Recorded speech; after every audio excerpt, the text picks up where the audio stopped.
Hello my student, आप सभी को अपने चैनल एग्जाम फ्री में स्वागत है। आप लोग कैसे होंगे? अच्छे होंगे, मस्त होंगे, ज़बरदस्त होंगे। तो चलिए आज की इस क्लास में हम आप लोग के बीच में देखने जा रहे हैं आनुवांशिकता एवं जैव विकास के बारे में। ठीक है, तो आइए इसका VVI ऑब्जेक्टिव देख लेते हैं जो कि आपके बोर्ड एग्जाम में पूछे जाएंगे। तो वीडियो को जो अभी तक देखना स्टार्ट नहीं किए तो स्टार्ट करिए। उसके बाद आपको बताते हैं कि जो भी अभी तक लाइक शेयर चैनल को सब्सक्राइब नहीं किए तो कर लीजिएगा। ठीक है, प्लीज़ एग्जाम फ्री चैनल को ज़्यादा से ज़्यादा वीडियो को शेयर करिएगा। देखिए क्वेश्चन नंबर 1 है कि जनकों से उनकी संतानों में पीढ़ी दर पीढ़ी युग्मकों के माध्यम से पैतृक गुणों का संचरण क्या कहलाता है? तो आनुवांशिकता कहलाता है। ऑप्शन नंबर इसका बी राइट आंसर होगा। अगला है आनुवांशिकता का पिता किसे कहा जाता है? आनुवांशिकता का पिता ग्रेगर जॉन मेंडल को कहा जाता है। सी नंबर राइट आंसर होगा। ठीक है, आनुवांशिकता का पिता किसे कहा जाता है? ग्रेगर जॉन मेंडल को कहा जाता है। Right answer. ठीक है, चलिए अगला प्रश्न देखिएगा। क्वेश्चन नंबर 3 में आपसे पूछा गया कि अपने प्रयोग में विपरीत गुण वाले दो जनक पौधे को मेडल ने क्या नाम दिया तथा उन्हें किस अक्षर से इंगित किया? तो जनक पीढ़ी पी से नाम दिया। ठीक है, पी से सूचित किया, जनक पीढ़ी पी हो गया।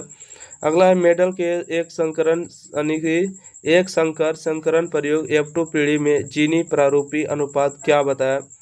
तो क्या बताया था? 1:2 और 1 बताया। ठीक है, 1:2 के अनुपात में बताया है। अगला प्रश्न है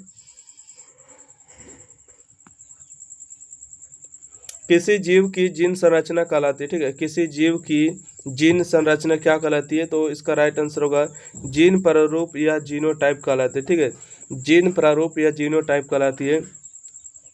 अगला प्रश्न है कि मेडल ने अपने प्रयोग के लिए बगीचे में उगाए जाने वाले किस पौधे का चयन किया था? साधारण मटर के पौधे का किया। ठीक है, ऑप्शन नंबर 1 राइट आंसर होगा। चलिए अगला प्रश्न देखिएगा। क्वेश्चन नंबर 7 आगे कहते हैं जीव विज्ञान की वह शाखा जिसके अंतर्गत विभिन्नता तथा आनुवांशिकता का अध्ययन किया जाता है क्या कहलाता है? इसका राइट आंसर होगा आनुवांशिकी कहलाता है। ठीक है, जीव विज्ञान की वह शाखा जिसके अंतर्गत विभिन्नता तथा आनुवांशिकता का अध्ययन किया जाता है क्या कहलाता है? आनुवांशिकी कहलाता है। अगला है मानव का उद्भव स्थान है। मानव का उद्भव स्थान अफ्रीका को बताया जाता है। अगला अफ्रीकी मानव का सबसे निकट संबंधी कौन है? चिंपैंजी इसका सही जवाब होगा। ठीक है, अफ्रीकी मानव का सबसे निकट संबंधी है चिंपैंजी, इसका राइट आंसर होगा। अगला प्रश्न है कि पक्षी तथा तितली के पंख है। ठीक है, पंच यानी कि पक्षी तथा तितली के पंख होगा असमजात अंग होगा। ठीक है, असमजात अंग होंगे। अगला है प्रत्येक गुणसूत्र 2 कुंडलित धागों का बना होता है कि जिसे कहते हैं जिसे अर्ध गुणसूत्र कहते हैं। ठीक है, प्रत्येक गुणसूत्र 2 कुंडलित धागों का बना होता है जिसे क्या कहते हैं? अर्ध गुणसूत्र कहते हैं। चलिए अगला प्रश्न है कि जिनकी उत्पत्ति तथा मूल रचना में समानता होती है किंतु कार्य के अनुसार उनकी बाह्य रचना परिवर्तन हो जाते हैं, ऐसे अंक को क्या कहते हैं? समजात अंक कहते हैं। ठीक है, जिनकी उत्पत्ति तथा मूल रचना में समानता होती है किंतु कार्य के अनुसार उनकी बाह्य रचना में परिवर्तन हो जाते हैं, ऐसे अंक को क्या कहते हैं? समजात अंक कहते हैं। अगला है कि वर्तमान प्राणियों में कुछ संरचनाएं ऐसी पाई जाती है जिनका शरीर में अब कोई उपयोग नहीं रह गया, ऐसी संरचनाओं को क्या कहते हैं? अवशेषी अंक कहते हैं। ठीक है, क्या कहते हैं? अवशेषी अंक कहते हैं। अगला प्रश्न देखिएगा। कहते हैं जिन शब्द का प्रस्तावना किसने की थी? जिन शब्द का प्रस्तावना जोहानसन ने किया था। जोहानसन, इसका राइट आंसर सी नंबर होगा। चलिए अगला प्रश्न देखिएगा। कितना? 14 के बाद 15 नंबर प्रश्न।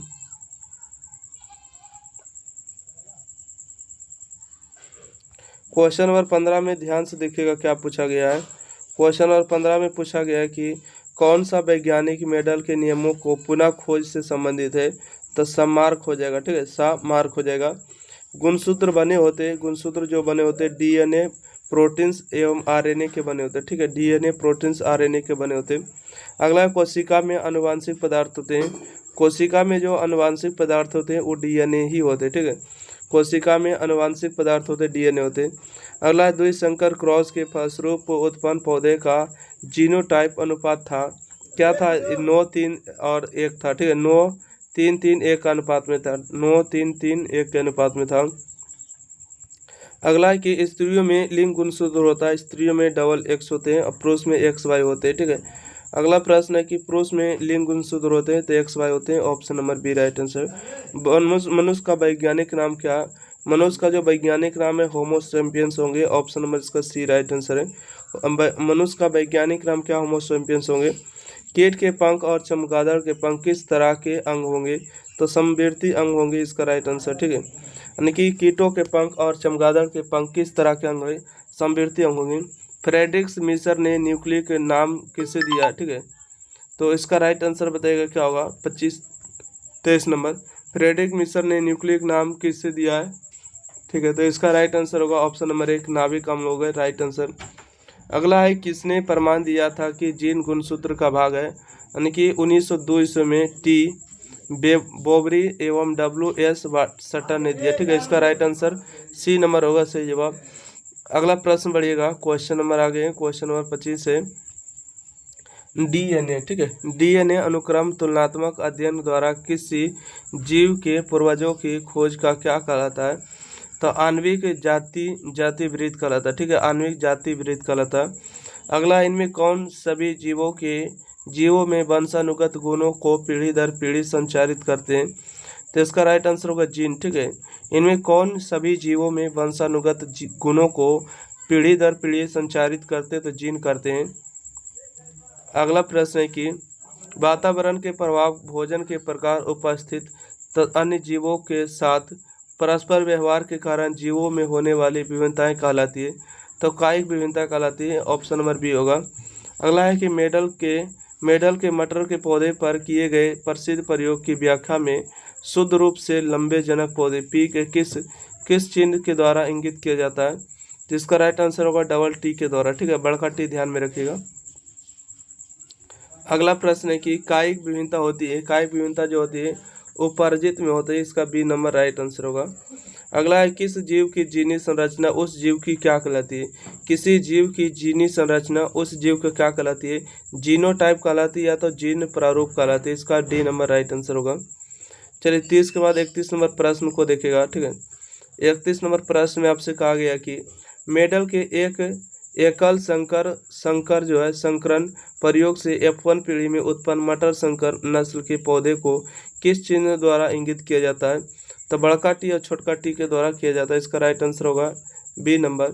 अगला है कि उपार्जित लक्षणों की वंशागति सिद्धांत किसका मत था, तो लैमार्कवाद का था। ठीक है, लैमार्कवाद था। अगला है प्राकृतिक चुनाव द्वारा प्राणियों का विकास किसका मत है, तो होगा यानी कि डार्विनवाद का होगा। ठीक है, प्राकृतिक चुनाव द्वारा प्राणियों का विकास किसका मत है, तो डार्विनवाद का होगा। अगला प्रश्न है कि प्राकृतिक योग्यतम तथा अनुकूलम विभिन्नता वाले जीवों को चुन लेती है तथा अयोग्य एवं प्रतिकूल विभिन्नता वाले जीवों को नष्ट कर देती है, यह किसका मत है, तो डार्विन का ही कहना है। अगला है कि लैमार्क का खंडन करने वाले जर्मन वैज्ञानिक जिन्होंने चूहे की पूंछ का प्रयोग किया था वो कौन था, इसका राइट होगा वाइसमैन। ठीक है, वाइसमान था इसका राइट आंसर, वाइसमान भी कर सकते हैं। अगला है कि आर्कियोटेरिक्स के संबंध में निम्नलिखित में कौन कथन सत्य है, तो देखिए यह एक जीवाश्म में सही है कि इसके जबड़े में दांत तथा उंगलियां में नाक थे, इसमें डैन तथा पंख विद्यमान थे, इनमें से राइट आंसर होगा डी।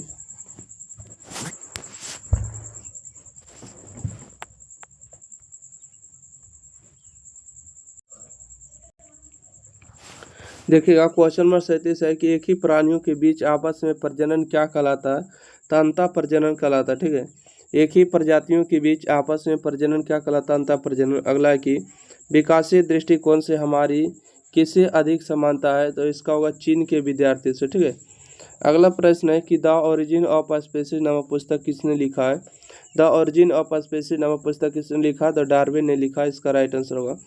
अगला, लैंगिक जनन के उपरांत संतानों में अलैंगिक जनन की अपेक्षा विभिन्नताएं होती है, क्या होती है, अधिक होती है, इसका राइट आंसर होगा।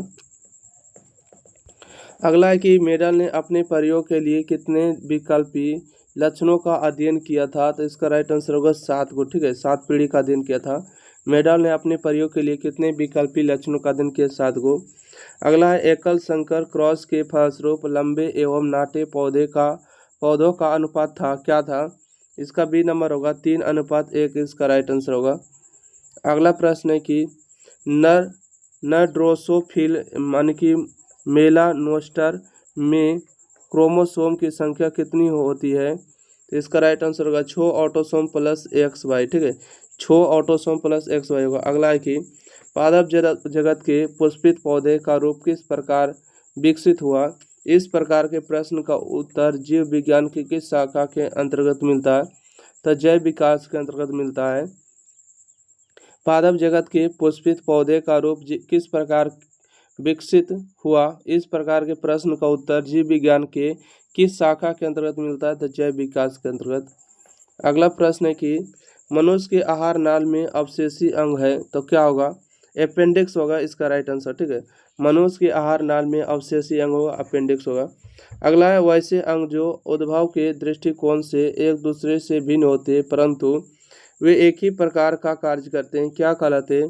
तो असमजात अंग कहलाते हैं। इसका राइट आंसर ए नंबर होगा। चलिए अगला बढ़ते 46 के बाद देखिएगा 47 नंबर प्रश्न है। कहते हैं कि फिलोसफी यानी कि जियोलॉजी नामक पुस्तक किसके द्वारा लिखी गई है? तो लाइमार्क के द्वारा लिखी गई। ठीक है, अगला है कि जीवों की उत्पत्ति से पूर्व पृथ्वी पर निम्न में से क्या नहीं था? तो देखिए CO2 और N2 O2 ये सभी नहीं था। ठीक है, राइट आंसर डी नंबर होगा। अगला प्रश्न है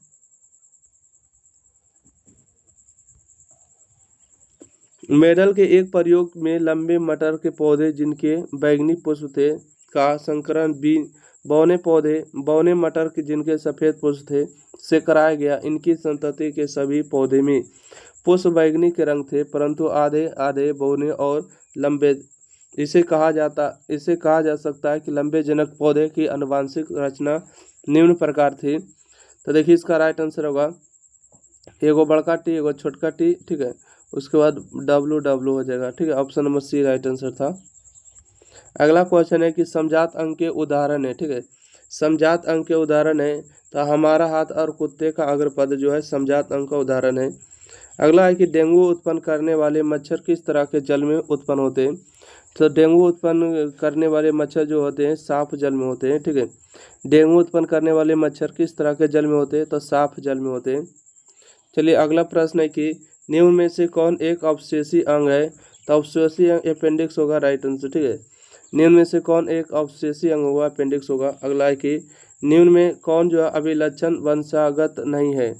कौन सा अभिलक्षण वंशागत नहीं है? तो इसका राइट आंसर होगा बाल की प्रकृति। ठीक है, ये वंशागत लक्षण नहीं है। अगला है कि निम्न में से कौन बौने पौधे को दर्शाता है? तो बौने पौधे को छोटका टी दर्शाता है, राइट आंसर। तो इस प्रकार से जो है चैप्टर नंबर आपको जो था समाप्त हो गया है और अगले जो चैप्टर पढ़ेंगे हमारा पर्यावरण पढ़ेंगे अगले क्लास में। जब तक के लिए वीडियो को लाइक करें, शेयर करें, चैनल को जब तक लाइक सब्सक्राइब नहीं की कर लीजिएगा। और एग्जाम प्री पर आपको सारा चैनल, आपको सारा वीडियो, आपको सारा चैप्टर वाइज चैप्टर आपको दिया गया है, तब जरूर आप चेक करिए जाकर। ठीक है, और मैथ का भी आपको सब्जेक्टिव ऑब्जेक्टिव दे दिया गया। थैंक यू, धन्यवाद।